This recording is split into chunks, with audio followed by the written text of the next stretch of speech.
Bienvenue au premier congrès solidaire et responsable.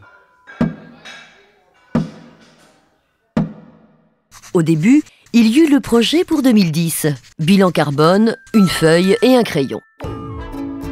Bien sûr, on peut ensuite lancer de grandes idées et imaginer un monde parfait où l'entreprise citoyenne prendra toute sa place. Se poser les bonnes questions est évidemment la base de tout. Mais que faisons-nous concrètement ?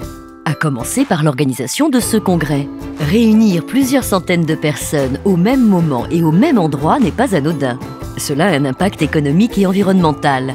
La préparation en amont est ainsi primordiale, notamment pour réduire les coûts. Chaque choix est important et peut faire pencher la balance. Par exemple, le choix du mode de transport. La ville de Nantes apparaît comme le choix d'une des villes les plus accessibles. TGV depuis Paris en 2 heures. Le parc des expositions de Nantes est classé ISO 14001. Son utilisation sera optimisée pour éviter les déplacements.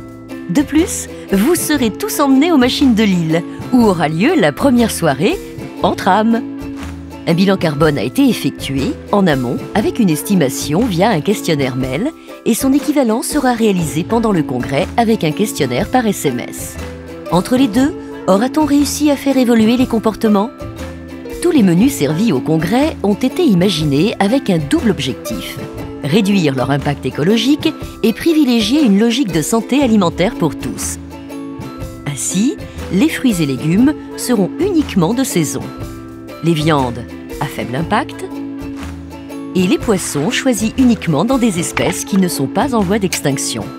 Pour aller plus loin, les repas non utilisés seront transformés en compost. Trier les déchets, c'est bien, mais en produire moins, faciliter le tri et s'assurer de leur traçabilité, c'est mieux. En amont, un questionnaire a été réalisé sur les types de déchets qui seront utilisés durant le congrès, pour les identifier et les quantifier. À chaque moment de la journée correspondent ainsi un ou plusieurs déchets. Par exemple, à chaque pause café, plusieurs centaines de gobelets seront utilisés en même temps et récupérés intégralement de manière innovante par le traiteur. La traçabilité des différents types de déchets pour leur traitement est également une priorité pour nous.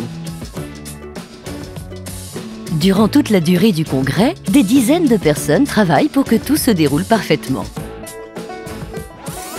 Notre choix s'est porté en priorité sur des personnes en insertion. 20% pour les cuisines, 70% pour le service en salle et 90% pour l'accueil. Le décor évolutif qui va apparaître devant vous dans quelques instants, aussi gigantesque soit-il, utilise les matières premières de manière raisonnée. Le congrès terminé, il sera réutilisé par le Carnaval de Nantes et par l'agence organisatrice. Pas question pour nous de vous présenter ici un tour de passe-passe. Chaque animation a un sens.